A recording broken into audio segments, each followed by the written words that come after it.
Điếu nghẹn ngào lại ít dễ ảm nói về lùm xùm. Xin lỗi khoa bị đánh giá 1 sao, mình có thể đóng cửa tiệm nhưng các bạn phải trải nghiệm.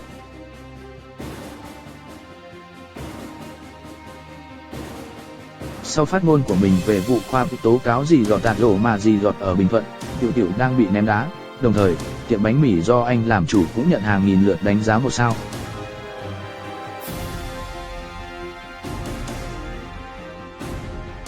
Khoa và vụ liên quan đổ mà dì dọt ở Bình Thuận vẫn đang là tâm điểm của dư luận.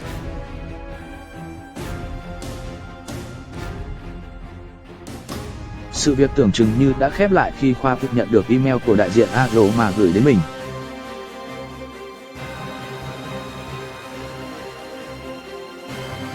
Anh chàng Du Tuyệt đồng ý kết thúc câu chuyện và chỉ ghi nhận lời xin lỗi do không muốn sự việc dùm beng hơn.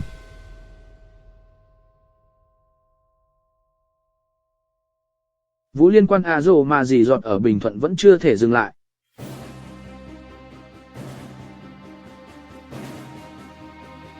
Tuy nhiên trên mạng xã hội, mọi chuyện vẫn đang sốt xình xịch.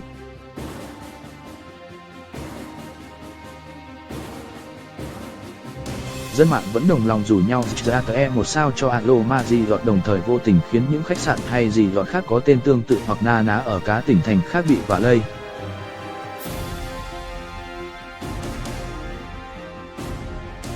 Ở một diễn biến khác, một cái tên tưởng chừng như chẳng liên quan cũng đã bị kéo vào vụ lùm xùm này.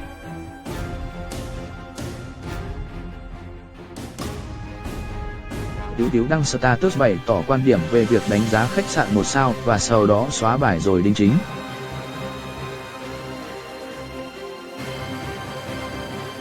Tiểu đã đăng một status thể hiện thái độ không bằng lòng với việc cư dân mạng chưa rõ thực hư thế nào đã vội vàng lập hội report, tẩy chay dì dọt chỉ vì một số nhân viên.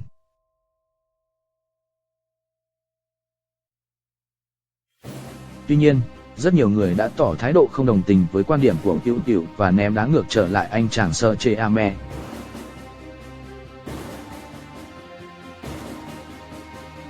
Nhiều người đã đánh giá bánh mì Tiểu 1 sao vì không đồng ý với quan điểm của chàng Serge Ame.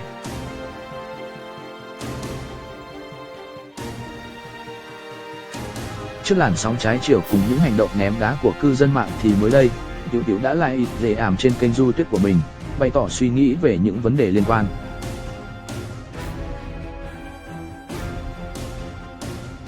Chàng Serge Ame đình đám cũng nghẹn ngào nói về quan điểm kinh doanh của mình sau khi tiệm bánh mì bị hàng nghìn người đánh giá 1 sao.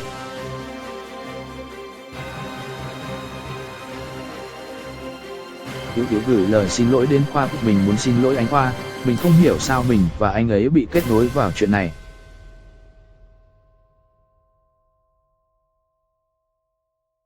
Ý của mình không liên quan đến anh, mình đề cập đến câu chuyện hoàn toàn khác. Mình tôn trọng và thấy anh Khoa rất dũng cảm và thẳng thắn, nhưng mình không muốn liên quan đến cá nhân anh.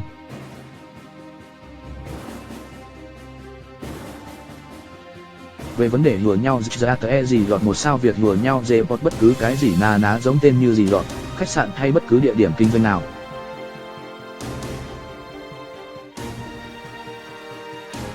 Thậm chí các trang đánh giá nước ngoài đã phải đóng phần đánh giá khu vực Việt Nam cho một số dì dọt, khách sạn sẽ làm giảm uy tín không những của nơi đó, mà còn làm giảm uy tín người dùng Việt Nam chính là các bạn.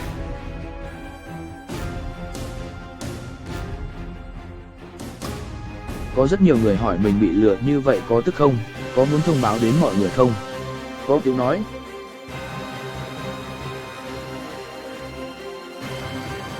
Nhưng việc lôi những đơn vị không liên quan vào sự việc này, mình không đồng tình, dù có vì lý do nào đi nữa.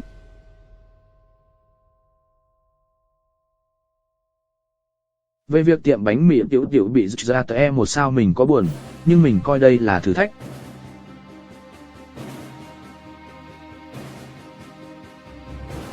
Nếu thực sự mình không thể vực dậy tiệm bánh mì của mình từ đánh giá 1 sao bây giờ thì kinh doanh làm gì nữa?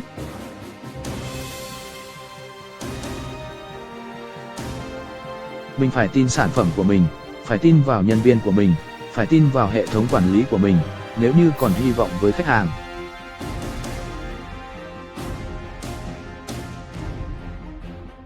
Đã có ai bị nhân viên của mình chửi chưa?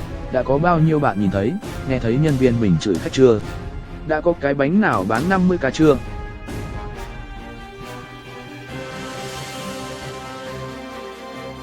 Kinh doanh thì sẽ có lỗi lầm, sản phẩm chắc chắn có lúc trục trặc, dịch vụ có lúc không hài lòng.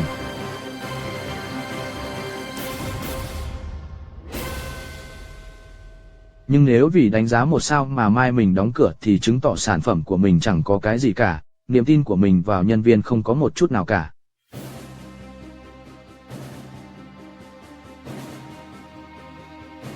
Tiểu buồn vì tiệm bánh bị đánh giá 1 sao nhưng cho rằng đây sẽ là thử thách với bản thân mình có thể chạy gỡ rạc, đóng tiệm nhưng không đóng phần ra tờ E.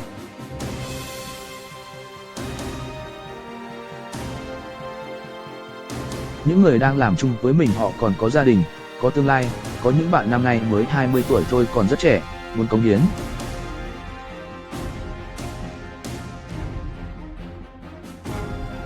Mình không chỉ bán bánh mì, mình nghĩ rằng cả hy vọng nữa, hy vọng nhân viên vào mình, khách hàng hy vọng vào mình.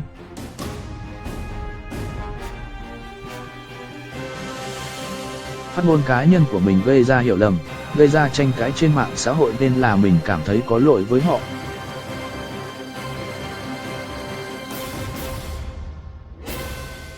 Mình có thể đóng tiệm, có thể đóng cửa cả thương hiệu này, nhưng một người review phải là người đã ăn bánh của mình, đã phải trải nghiệm của mình.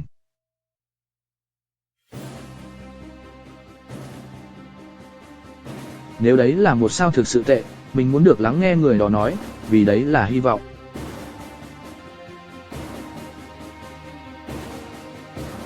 Mai mình có thể chạy gỡ rạc, mai mình có thể không làm nghề này nữa, có thể không còn tiền, nhưng không bao giờ mình kêu gọi vuột kéo lại hay đóng phần đánh giá.